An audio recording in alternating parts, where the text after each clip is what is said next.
Hi, Laurel here. Welcome to Focusing Inward, where we're helping you become a joyful and conscious leader of your own life. As a life coach, a lot of the work that I do with people is to help them eliminate a lot of the self-defeating and self-limiting patterns that they developed over time simply to survive in the world.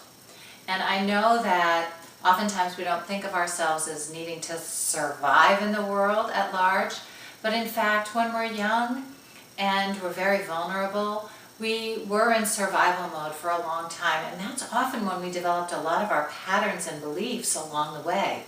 So sometimes we have to travel backward a little bit in order to sort through how to get to really accessing our own personal power in today and creating the life that we really love, the one that resonates really deeply within our deepest sense of self.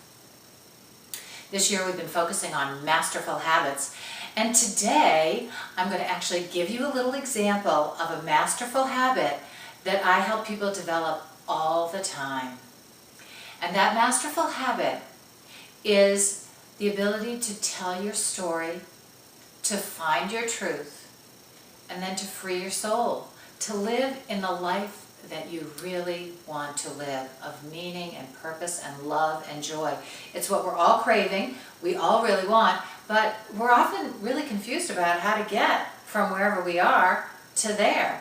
And I know my journey along the way to really living a life of meaning and purpose and joy and love was quite an adventure. I'm here to support you on that adventure. So let me tell you a little bit about my story and how I got to where I am today. When I was a young girl, I was a very sensitive young girl. I was very emotionally sensitive and very energetically sensitive and attuned to the environment within which I lived. Now, that did not serve me well necessarily very much when I was young, because I didn't really know what to do with the information that I was attuned to. So for instance, in the environment that I was in, if there was conflict, or if there was stress, an emotional stress of any kind, and I was registering it and I knew that people weren't happy, I didn't know how to help them. I didn't know how to support them. I developed actually some pretty unhealthy codependent activities, thinking that I could change them and change their lives and make it all better, when I couldn't, only they could. But what I came to find out along the way was that in telling my story and finding my truth is that being an emotionally sensitive person and being really attuned energetically to what's going on around me serves me really well. Once I knew what to do with it, and once I could really give good voice to it, once I could express myself well, I had a really difficult time expressing all that was happening within me and all that I was sensitive to, because I didn't even have a good language for it when I was really little. The emotional world of understanding fear and anger and guilt, and then joy and peace and happiness, all of those qualities are not things that people necessarily readily talk about in the world today, or they didn't for a long time.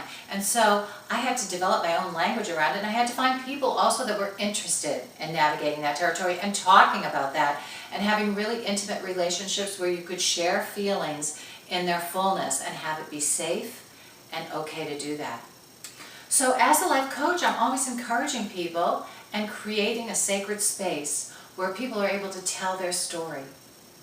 And in telling their story, they find their own inner truth.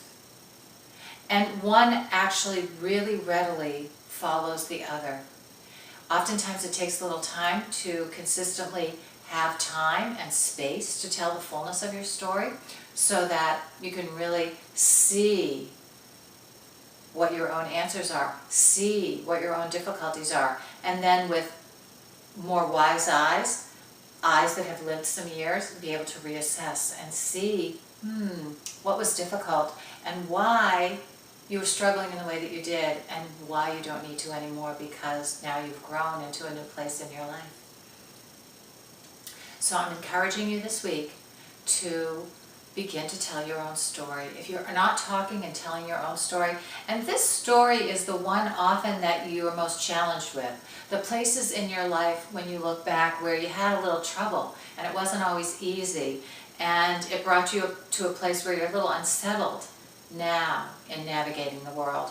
Because that part of your story usually has really important information for you, and beyond the difficulty is usually what we find is quite an important strength that you don't have access to right now in the world, and you really want to have access to that so that you can create a life that you really want to love and get up and wake up to each day and say yes to.